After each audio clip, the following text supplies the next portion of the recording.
will convene our March 3rd, 2026 Housing Opportunity Fund Advisory Board meeting. Welcome, everyone. My apologies for being virtual.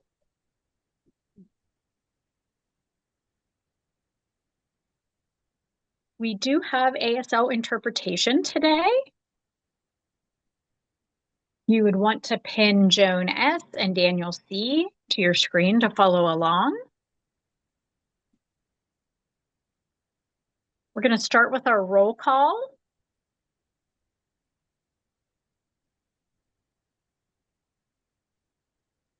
James Eash. Present. Marita Bradley, our new member.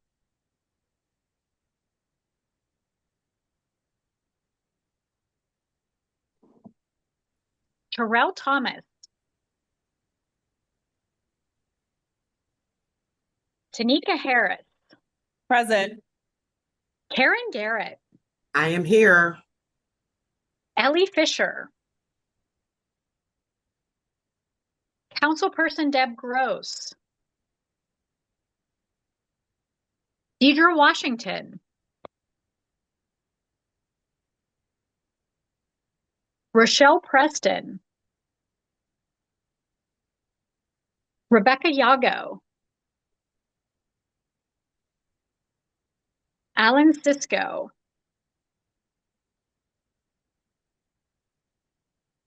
Leah Matthews. Adrian Wanaha, present. Robert Howeg. Here. Great. So now we're going to review and approve the minutes from our last meeting. Hopefully everyone's had a chance to take a look at those. Do we have any discussion related to the minutes?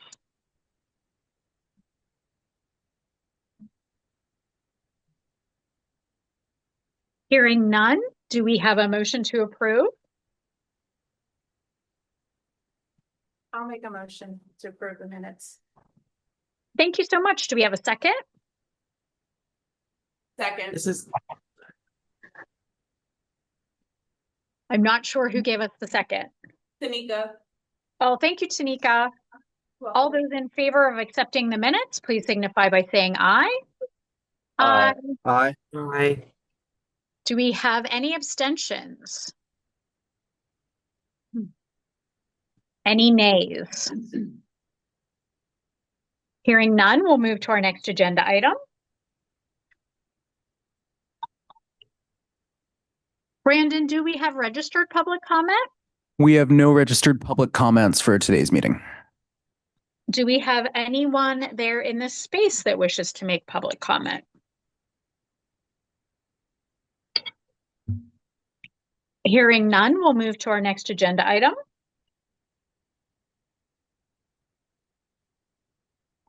We have a new HOF board member.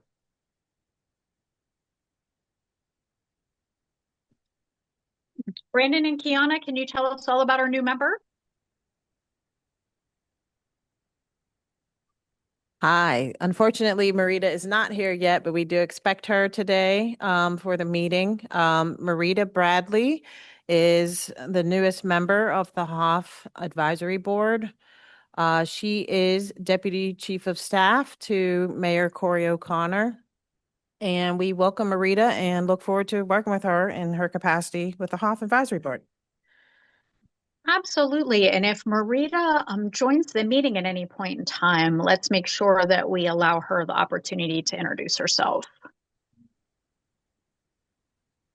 Right, our second membership item is we have had a candidate come forth for our vice chair here at the HOF. I have not seen Deidre join us yet, but Deidre Washington.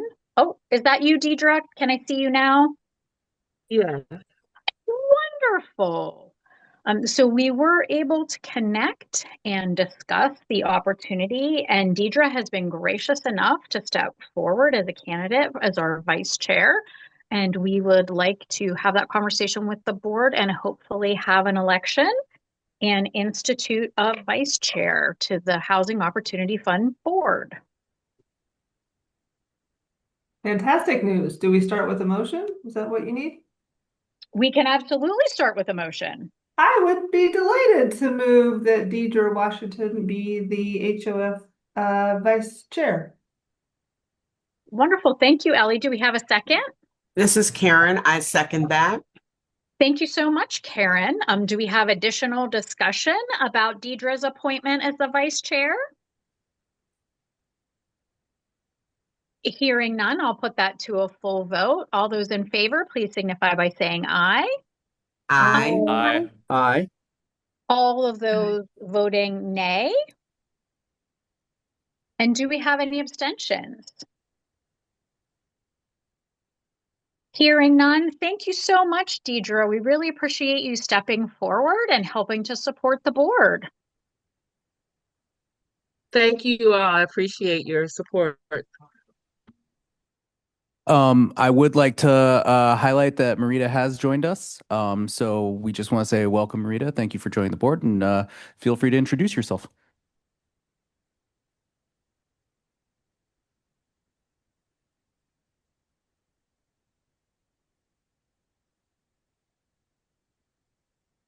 I think Marita's having a little technical difficulty. Okay.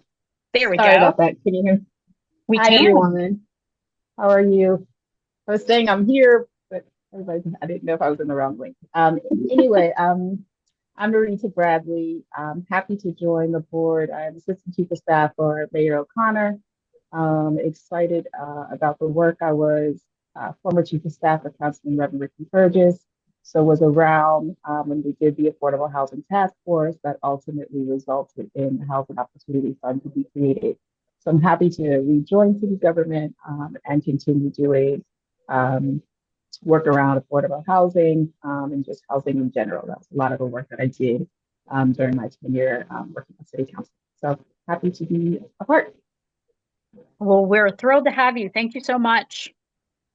welcome.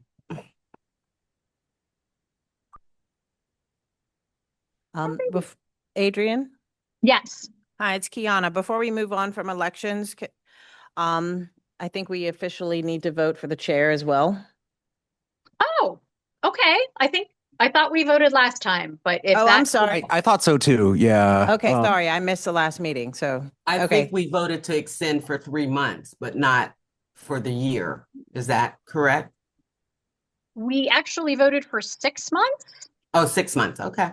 Yeah, and then we were going to revisit around the time that we would be planning the retreat, just to make Perfect. sure that we had all of our representation and everyone was feeling comfortable and confident as we were moving forward. Perfect. Thank you. Absolutely. All right, State of the Hoff. Okay. Hi, everyone.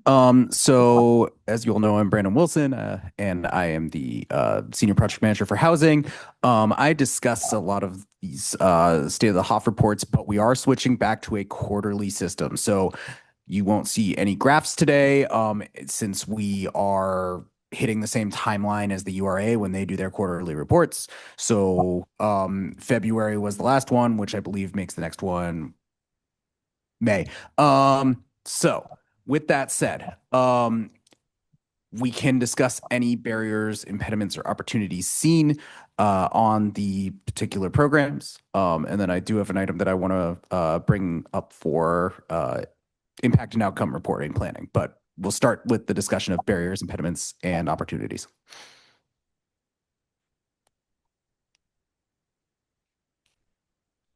I know one of the impediments that was brought forward by some of the folks that do public comment for us is just the delay in appropriation dollars, that folks have had their contracts approved, but the funding has been drastically delayed. So I know there are some of our partners that work closely and rely on HUD dollars for different ones of their activities. So we do know that some organizations have been deeply impacted, and we may see some of the activities that we're used to seeing regularly being delayed by quite some time. There is a larger fair housing conference that is happening here soon. But I do know that various organizations have come forward and you just had some unusual challenges and struggles in the current climate. And we hope we can do all that we can to support those partners. And I would hope if any HOF fundees are having those challenges, that they would be open to bring those forward to us, and we could see if there's any support that the HOF board could give.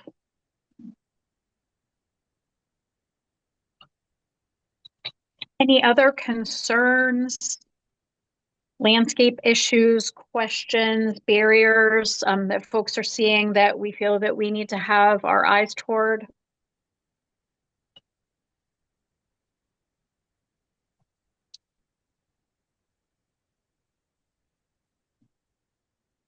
Well, hearing none, we can move to the other agenda items.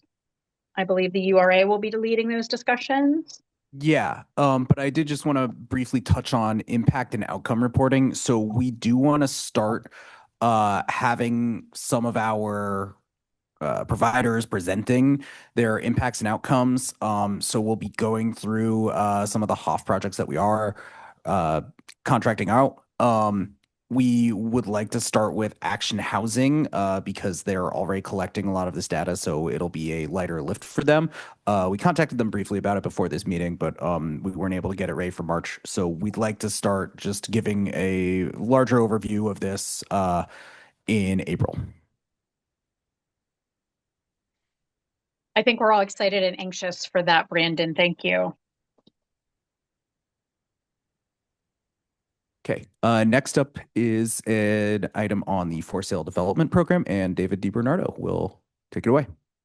Thank you, Brandon. Can everyone hear me?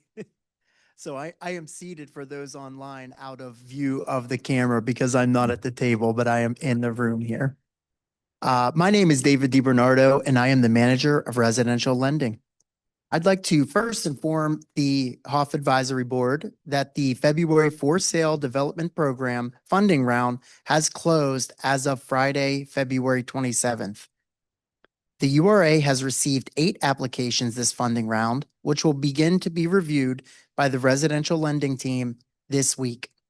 This process may take a few weeks, but we do intend to announce the award recipients and provide feedback to the other applicants prior to the April 7th Housing Opportunity Fund Advisory Board meeting.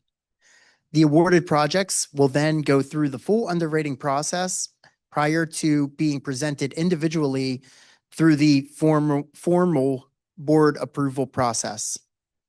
Thank you to all of the interested parties who have submitted applications, and we look forward to being in touch relatively soon. The next funding round for the for sale development program will open in the summer of 2026 after the Pennsylvania Housing Finance Agency FAIR awards are announced. Does the HOF Advisory Board members have any questions on this topic before I move on to the next item? Yes, hi, this is Deidre. You said there were 8 applications that you received, and how many do you expect to approve? Well, it's a challenging, I've only glanced through the applications at this time, so it's a difficult question to answer. It really depends on the merits of the application, the sizes of the requests of the feasible projects at this time. They can range anywhere from a single house to dozens of houses being renovated or constructed. And so the grant size being requested can vary wildly as well. We're of course looking for shovel-ready projects that have their funding secured outside of the for sale development program, and we're looking for the rest of the application to be pretty complete. So what is the total amount for all the funding, and then per project, what is the maximum? Sure. So according to the for sale development program guidelines, each individual newly constructed house can be can receive up to $130,000, and each renovated house can qualify for up to $100,000 from this program. I can't remember if there's a maximum for a single project. I'd have to refer to the guidelines. And then the amount that we currently have available between all of our funding sources currently have available is approximately $4 million. We expect more money to be available later this year. So that's kind of the maximum that we would be able to award in this funding round. Okay, thank you.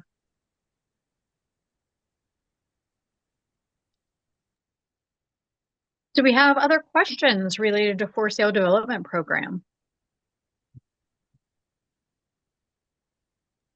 I have a question. This is Ellie Fisher. When is the next round going to be open and closed?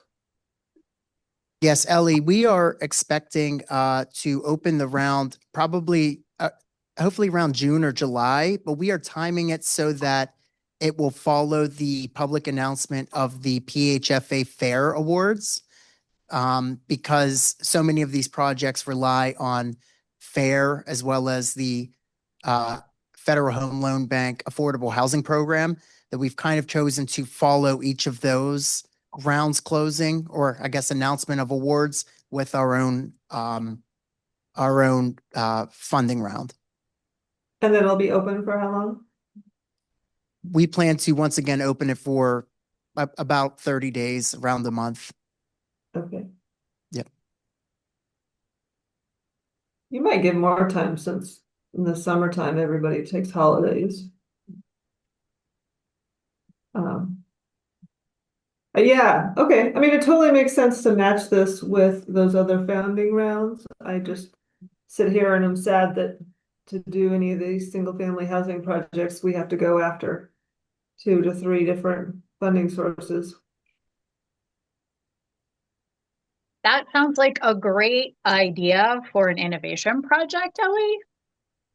Which is, again, something that we'll be talking about today. I think that anyone who has good ideas, especially around concepting of how we may be able to streamline funding, different housing models that could be successful, groups that are underserved, it's important to, utilize the resources of the HOF in all of its different ways to put some of that great thinking and innovation forward.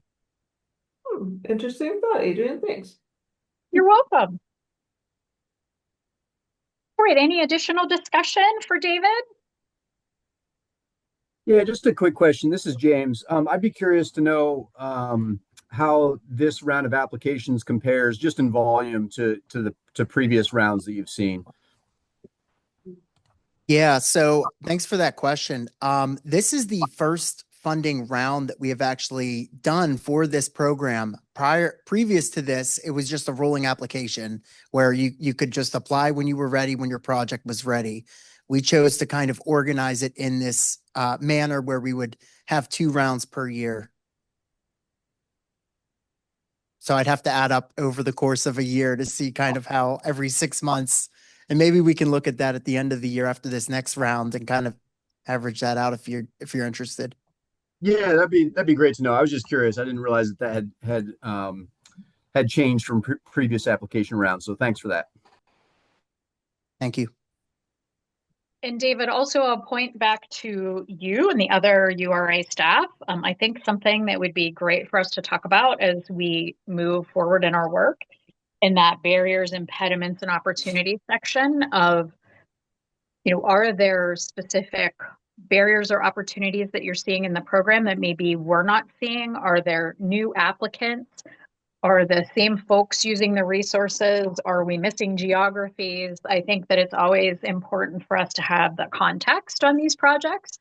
So please, we want to hear from the URA if there's any concerns that you have about how the funding rounds are going, how the applications are being perceived, folks' ability to access them, not only, knowing about the resource, but also being able to apply successfully. So if there's any bumps in that road or things that are working really well, please bring those back so that we can do more of the good things and try to eliminate some of those barriers.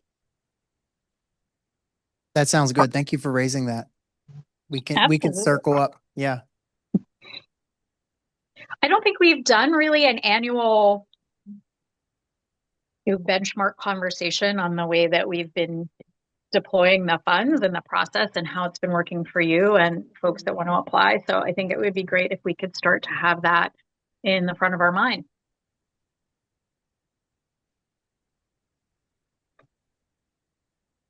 All right, I think that we're moving to the next agenda item, which is the demonstration program grants. I'm sorry. There is a second part to the for sale development program. Oh gosh, sorry, David. No, that's okay. If we're done with that, I will proceed here. Yes, please. The next agenda item is the proposed amendment to the for sale development program guidelines. So today I'm here seeking an amendment to the affordability period in the for sale development program guidelines. The current for sale development program guidelines require that all housing opportunity funded for sale development program projects must remain affordable for 99 years, which is referred to as permanent affordability. Today's recommended revision would require that a for sale development program project of less than 4 units must remain affordable for a minimum of 30 years after purchase by the home buyer. For projects with 4 or more units, 50% of the affordable units must remain affordable for 99 years, while the other 50% of the affordable units must remain affordable for at least 30 years. This amendment would be consistent with the permanent affordable housing targets established in section 234.04C of the City Code, which governs the Housing Opportunity Fund. For reference, the other 2 current funding sources that the URA has for the for sale development program are home and CDBG, which each require a minimum affordability period of only 15 years.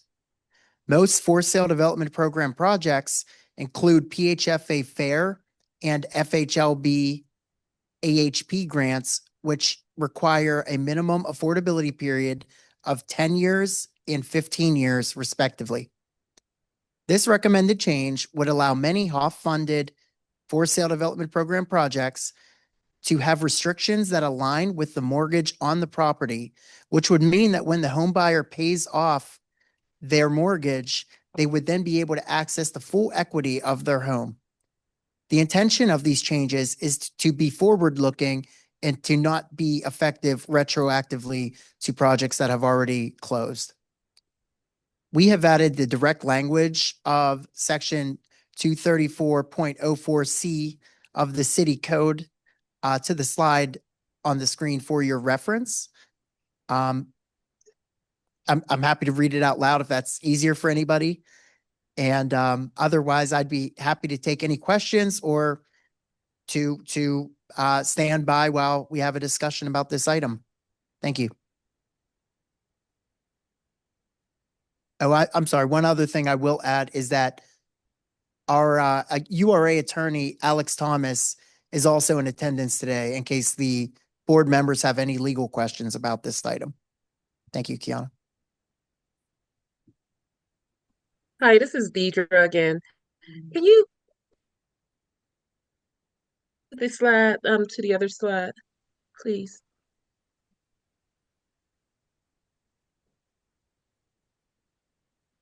So it says restricted for a minimum of 30 years. And as you stated before, to stay on track with the person's mortgage. What if they pay their mortgage off early? How will that be affected? How will that affect the? Yeah, great question. So we enforce the affordability through a declaration of restrictive covenants that's recorded on the property, and that would stay in place regardless of the status of the mortgage. Okay. And for 50% of the units remaining affordable. How would you select those items? Would it be based on the new homeowner, or like how will that be selected? Which ones stay affordable and which ones are restricted for 30 years or 99?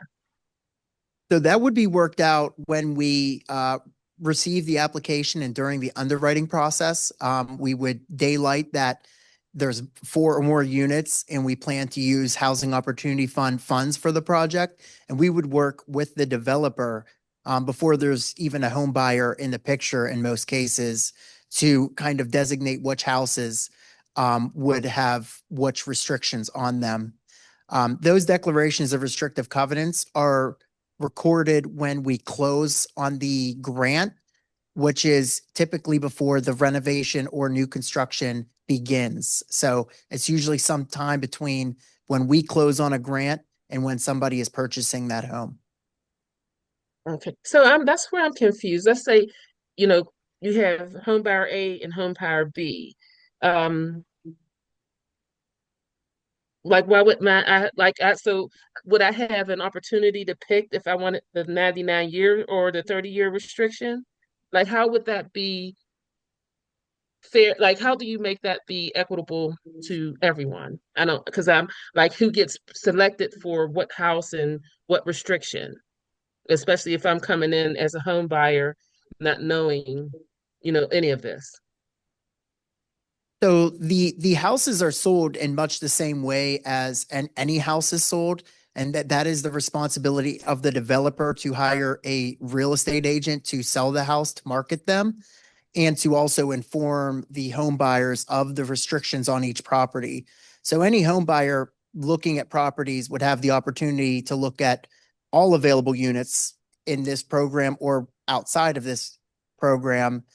And it would just be if the house you like has a restriction that matches your comfort level with the duration of the affordability period that they're restricted for.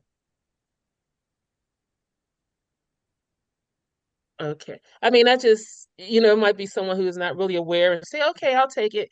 And then you find out your neighbor has a 30-year restriction. And you're like, well, wait a minute, hold up. Like, how did I get the 99-year restriction and they have a 30-year? I I don't know. agree I'm with just, you, Deirdre. This is Ellie Fisher. It's also, it changes the market value of the houses as well. Like doing affordable housing, typically when we sell the houses, we set a fixed sales price that's affordable to buyers. But actually, depending on the neighborhood, a 99-year restriction versus a 30-year restriction can have a massive difference in the market value of even these restricted affordability houses.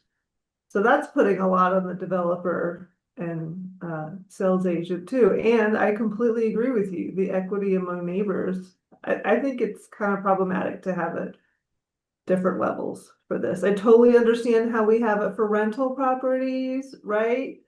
But I think it's going to be hard to apply here. If I could just jump in, one thing I want to make sure is clear to the advisory board members is that the 99-year restriction on 50% of these units directly comes from that city code that's quoted. So that 99 years we would not be able to say today, for example, that we would like them all to be 30 years.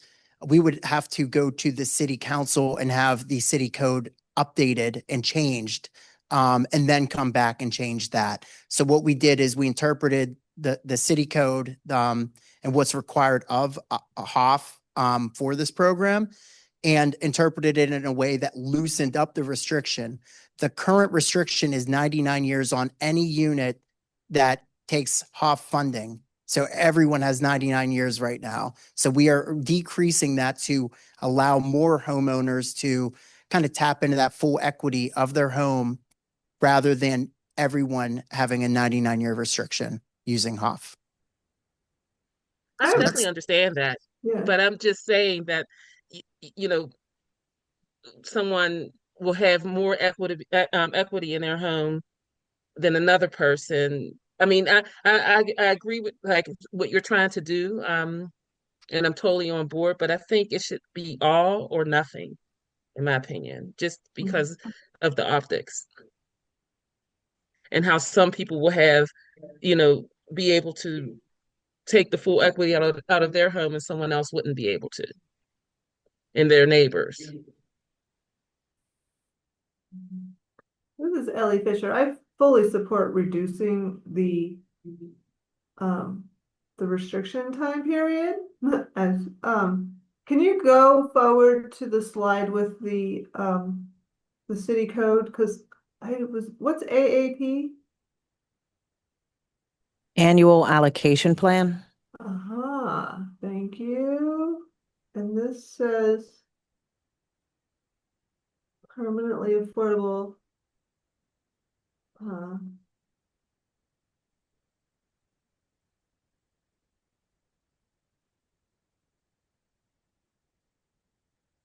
mean, I wonder if that, I would love to see that the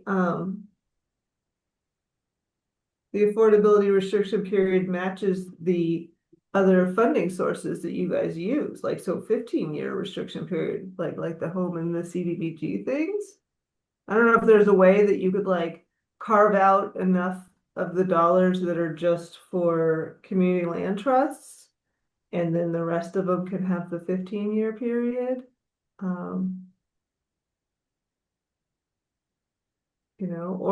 Or maybe on your proposal you do, everything over a certain threshold of unit size, everything over 4 units or whatever number has to have the longer period, and then if it's a smaller project, it gets a shorter period.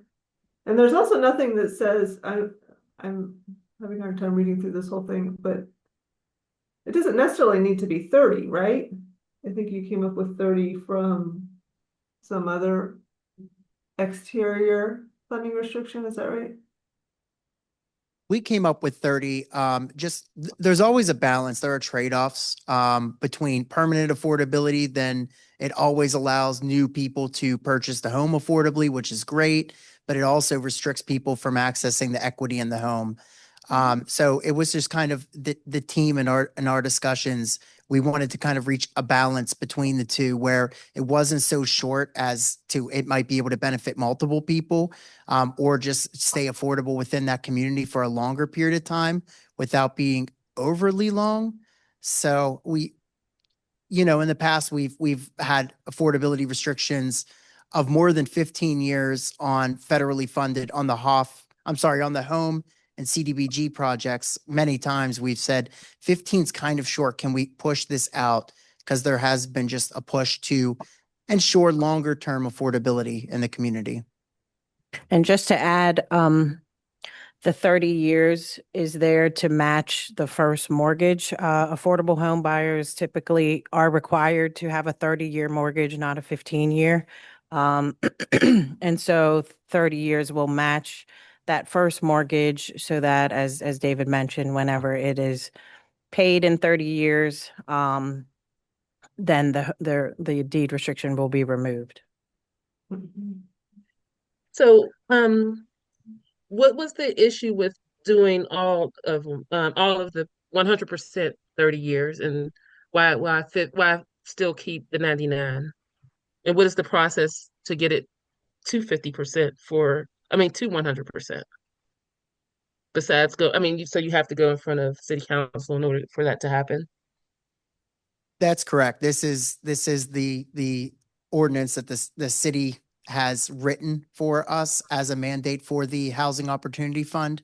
So, that's a much more involved process, and perhaps there's a path there. I'm not sure. I haven't gone down that road before about what that would look like and if there would be political support for that. So we took the guidelines as they existed and reevaluated whether there was any kind of leniency there to kind of reduce the affordability from 99 for all to maybe a less strict interpretation. Excuse me, City Councilwoman Deb Gross, is she on? I don't know if she joined, since it'll be helpful to get her take. I have not seen her Okay. in the room. Okay. But I can speak to the process. So you would need a member, essentially someone like Councilwoman Gross or some council member that would introduce an amendment that would change the um, the language within the legislation in order to make it all or half or to change any of this. That's what would have to happen. And then you would need 5 votes to have that passed. Um, so, yeah. So it appears that there's a level of discomfort with this particular change because it isn't as inclusive as it could be. The alternative, so it feels to me as if we have two alternatives. It is the making the change now to get closer to what the end state is, or exploring getting to the end state and only changing the program at such time where those recommendations have been satisfied. So I believe that the URA had anticipated us voting on this particular change. So I'd like to get the temperature of the HOF members of, do members feel comfortable making these changes incrementally, or would the group like to table this conversation for a more robust change in the program? This is Rob Hell. Sorry, ahead. go ahead, whoever spoke. I'll speak after you. Thanks, Rob. This is Ellie Fisher. I'm wondering if the URA staff would feel comfortable and think it would be a good idea if we just did a little bit of change to address Deidre and I's concern that make it projects with 4 or more units maintain the 99-year affordability restriction. And then, but we do make the change for the less than 4 units or whatever number, 4 or 5, whatever. I think, are you, that's what we're recommending today. I'm sorry, Kiana, I think Ellie, correct me if I'm wrong, but I think Ellie is suggesting that for projects of 4 or more units, all units would be affordable for 99 years. Okay. Where the less than, okay. So bullet 1 stays the same, bullet 2 does not have a 50-50 split. But if you guys don't like that idea, then I would suggest tabling the whole conversation. This is James. I have a quick question. I guess I'm unclear on what the issue is that we're trying to solve with this change. Like, have there been some issues with this in the past where developers aren't interested in or I guess are more resistant to the 99 years? Like, what are we trying to solve with this change? Like, what's driving it? Sure. So yeah, this change is largely the result of feedback from many developers over many projects, where they just kind of expressed that they kind of feel it would be in the community's benefit to not have permanent affordability for the person or families purchasing these homes. That if they could someday be able to have the full equity value, sell them and move and whatever that might look like as we age, the house is most of our biggest asset. And so that's really something that most of us probably benefit from. And we kind of would like to share that benefit. So it is kind of a philosophy where I've heard from both sides, but this is something that developers bring up to us quite a bit on feedback. Also, as Ellie pointed out, 99-year affordability restricted properties can be more challenging to sell. That is true even if they're being sold to people at a subsidized price point. So those are kind of the benefits where 99 years is one end of maybe an extreme. And there's merits to it, but it was the opinion of staff that after the feedback we've received over time, that this would be a positive change for the home buyers and for this program. Thanks. Yeah, that's helpful. So could we actually go back to Robert, who had a comment that he wanted to make? Sure, thank you. Rob Hellwig, Fair Housing Representative. I'm ready to vote affirmatively on this today. If we ever get a city council member on this panel, we can speak about changing the city code, but this is better to me than what currently stands. So I would vote yes. This is Leah Matthews. I would agree. I think to have this amount of flexibility is good, especially when we're thinking about generational wealth. I mean, 99 years is 3 generations of people. So I would be ready to vote on this as it stands today. This is Karen. I also would be ready to vote on as it stands today. Well, hearing that, if a member would like to make a motion, we could actually call to a vote. We can do it if there's a motion in a second, then we could proceed to a vote and see where we are. Brandon, can you put the motion back up? Motion authorization. Can the motion be put back up on the screen? Yeah, there you go. A motion to authorize to amend the for sale development program guidelines to reduce the required affordability period from 99 years to 30 years for projects with less than 4 units. Projects with 4 or more units will be required to have 50% of the units affordable for a minimum of 30 years and 50% affordable for 99 years. I Thank second. you, Lily. Was that Tanika with the Yes. second? Yes. Okay. All right, I think we might need to do a roll call vote. I apologize, Brandon. Could you put the roll back up? All right, James Eash. I'm going to abstain from this one. Okay, thank you, James. Marita Bradley. Yes. Thank you. Tanika Harris. Yes. Karen Garrett. Yes. Ellie Fisher. Yes. Deidre Washington. Yes.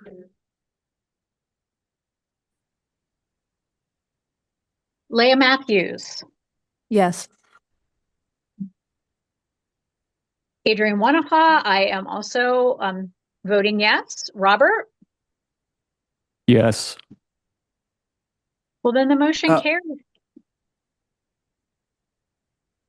Was somebody trying to make a comment? You missed Rebecca Yago. Oh, I'm sorry. I couldn't see her. I actually paused on you, Becky. My apologies. Rebecca Yago. I approve. Thank you. I hate virtual meetings. I can't see everyone. The motion does then carry. And again, this is something that as we are advocating, we're thinking about obstacles, barriers, and opportunities, certainly something we can revisit. So thank you everyone for the robust conversation. Thank you. Thank you, David, for explaining everything.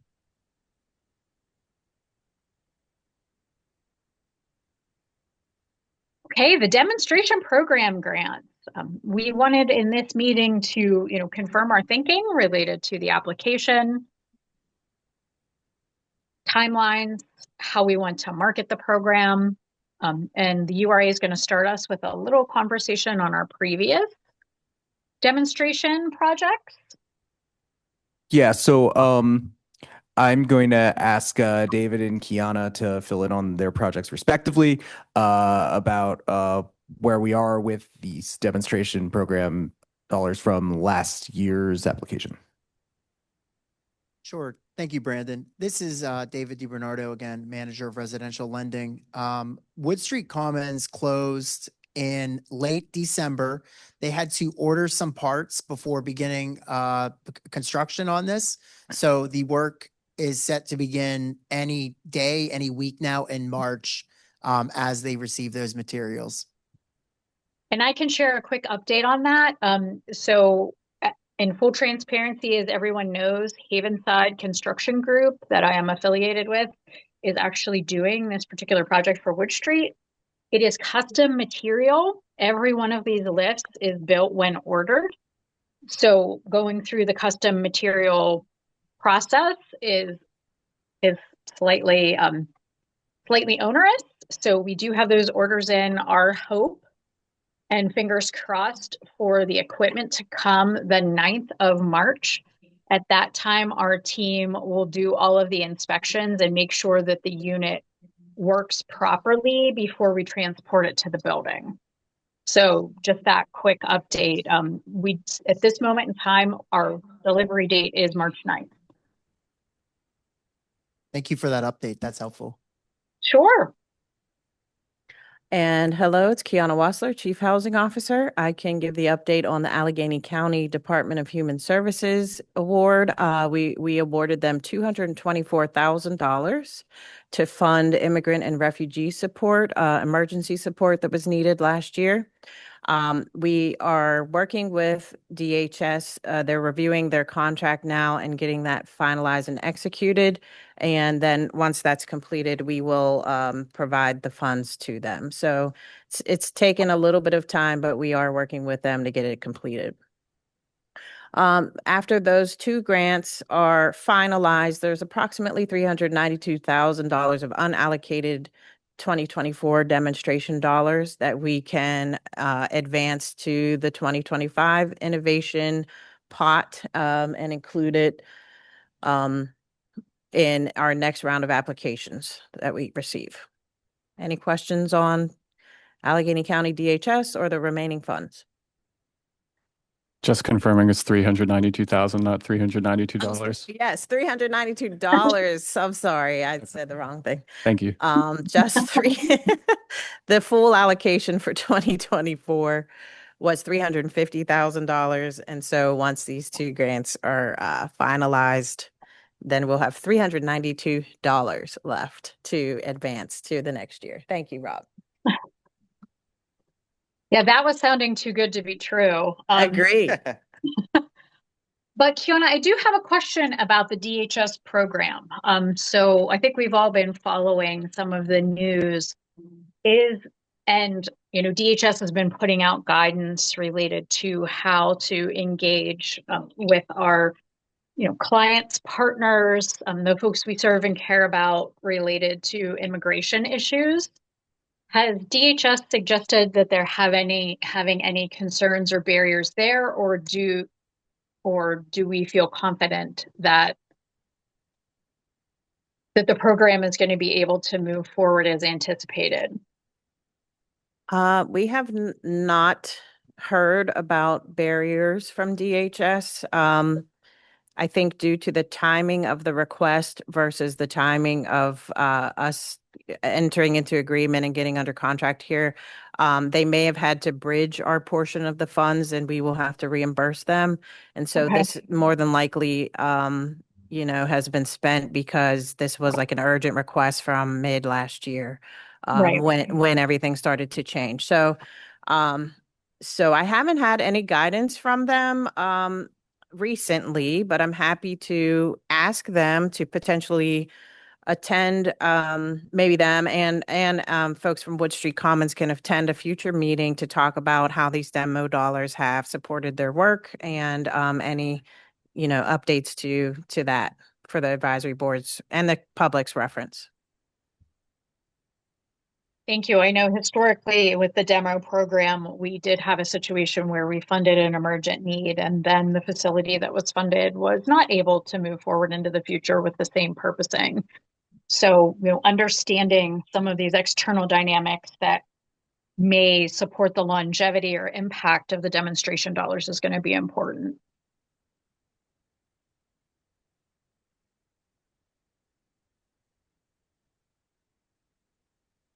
All right, any additional questions for the URA related to our previous grants?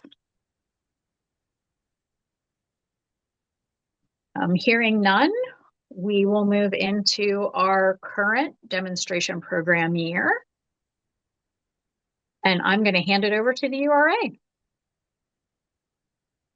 So our updated timeline based on the conversation we had last month has us beginning to market the program in March 2026. That will start with an announcement on our board and some work by our communications department. The application will open April 1st. close June 30th, and then July will be a month for reviewing the applications, and then August 4th will be the announcement of the approved applications. So this is the updated timeline. If there are any questions, comments, or potential changes about it, feel free to bring those up now.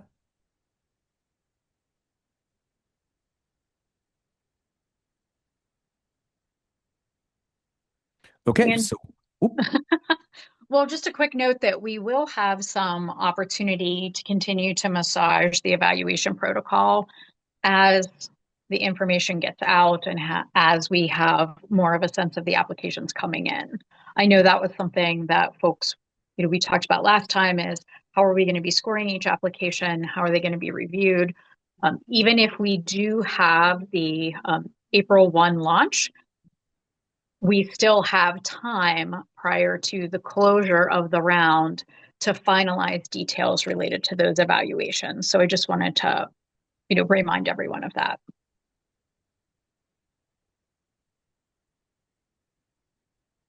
Okay, so we can stick with that timeline for now, and we can move on to discuss marketing for the program. I know that there were some ideas that people on this advisory board had, and so I want to open the floor to them.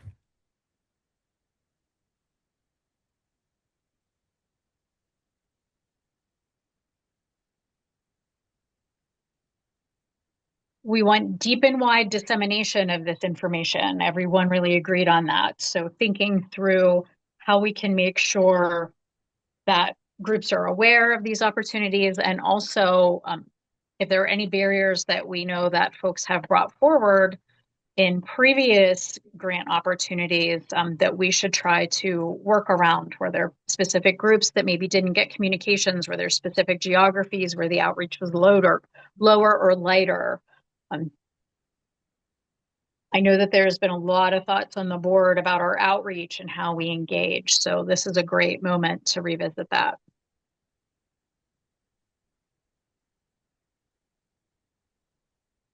I think one of the things that'll be helpful, and I know the URA typically does this anyway, once it's live, do we know if there's going to be a web page dedicated to this so that we could link it? And if, yeah, great. If not, great too. But once all of the materials completed, if same way you provide us, Brandon, with the advisory board members with information regarding our HOF meetings, it would be helpful to get that in an email. And I think, just to reiterate, it's our responsibility as advisory board members to make sure that the constituents that we are called to serve receive this information. And so whatever it is that we do when we for our individual organizations or networks to get that information out there. But has the URA discussed anything about, would there be an info session? Will there be anything where, if it's a virtual info session or if it's an in-person info session for community folks to find out what's going on and what kind of things they're looking for? Has that been discussed? Has not been discussed yet, but I'm happy to raise all of these to our comms department and see what is reasonable given the amount of time that we have. Yeah. Understood. So I was just thinking, that's always helpful. I don't want us to always lean on social media. Social media is definitely a tool. It's a free tool and it's great, but I really want to just make sure that the advisory board members understand what our role is, and not just meeting once a month, but to make sure that the information is getting out to our networks and the communities that we're called to serve. So I don't know if, accountability is great. So, I can start it off by saying Tanika Harris will, once you send me the information, I will send it out. So, and if it's helpful, I can put my plan of action, and I will gladly share it with the advisory board and the URA. And what I typically do when we have things that need to get out to the masses, I'm more than happy to share that as well. And so we don't have to reinvent the wheel, but and people can add on to it. But it's our responsibility to get this out there, and we worked hard on this, so let's get it out. Yeah, sure. I'll be sure to send out an email to the advisory board, and it'll feature all of the important information. So something that I wanted to ask the URA and this board is, it feels like, to Tanika's point, we have many partners that have been funded through the Housing Opportunity Fund. I think that these are also the great times that we should be coming back to our partners who are utilizing Housing Opportunity Fund dollars to ask them to also put this information out to their network. And a great example of that is the Department of Human Services was funded through the demonstration program. The Department of Human Services listserv is massive, and it's organizations who are concerned about housing and housing related services and barriers and gaps in our system. So is there a way when we have these, I'm going to just call them packets, these outreach packets, that we can also request of HOF funded organizations to also be part of the outreach to ensure that these dollars are well known and well used?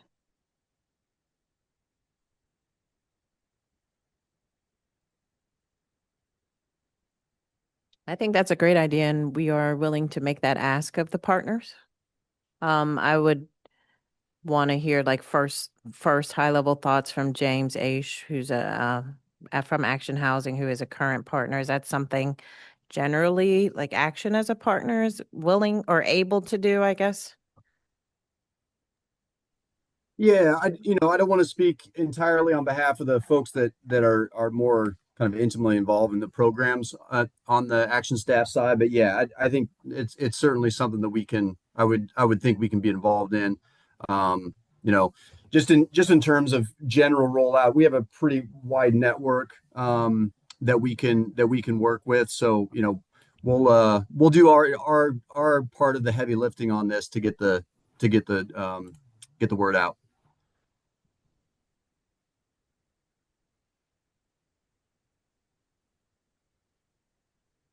Thank you, James.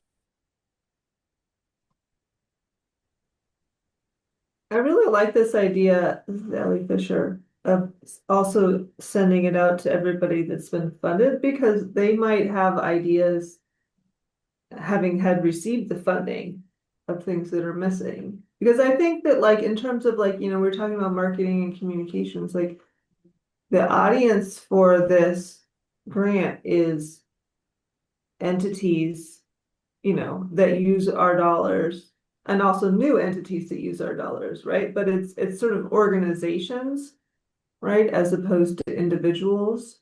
So those different membership groups, I think, would be really key. Something I'm trying to think through. It's like, what are the membership groups that I'm a part of that would be relevant to hear about this, like that human services listserv?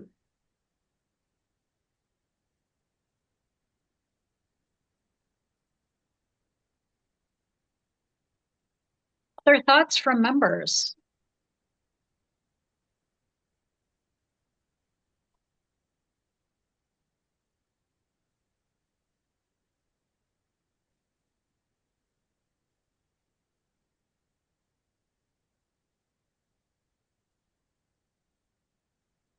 Well, hearing none, finalization of our rollout details.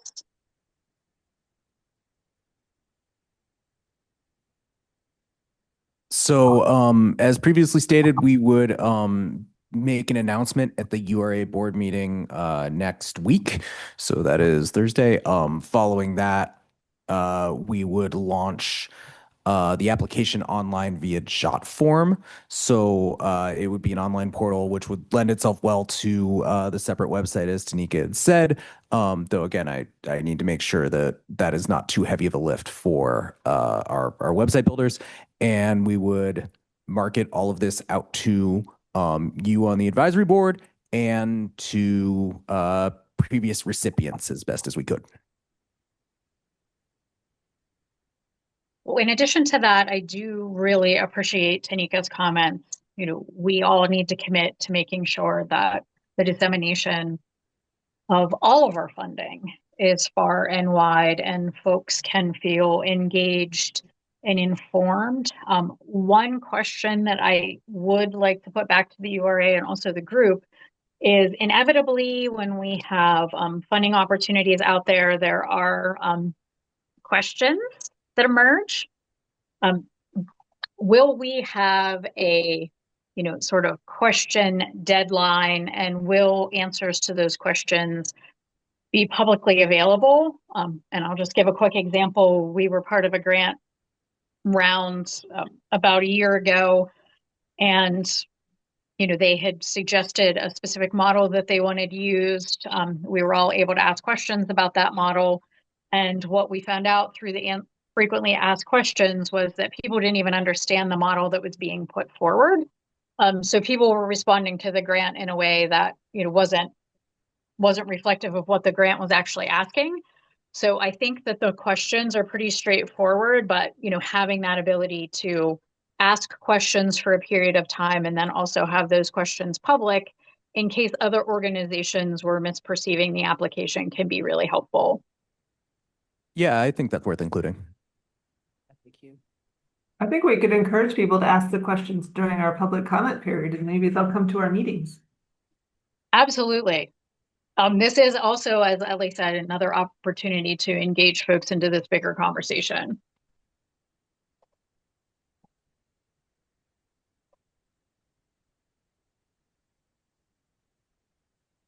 All right, URA staff, are there other items that you need from us related to the demonstration program rollout?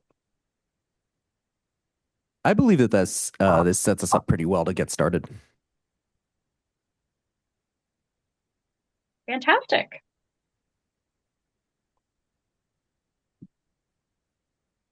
Well, if I am looking at my agenda, the next item is adjournment, but we always like to ask, is there anything that members would like to bring to the table or anyone that's present at the location before we end our time together?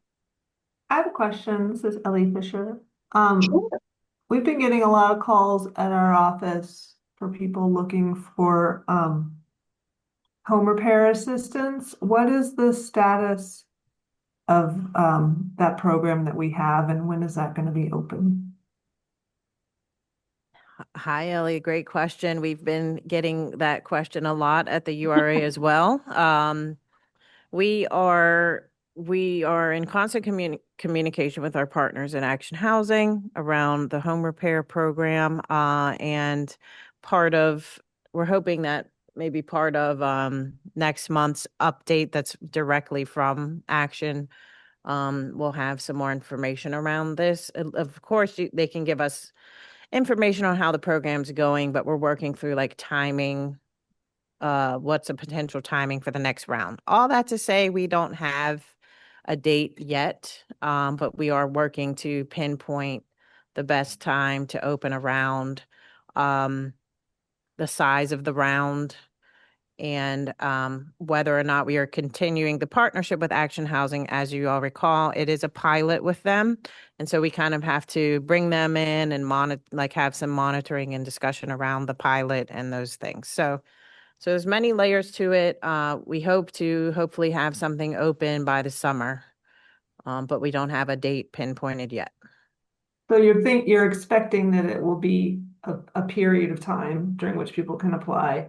And do I recall that last year we only allocated half of the 2025 allocation dollars for this pilot, and the rest of them are remaining to be spent? So we would kind of have a year and a half of allocation?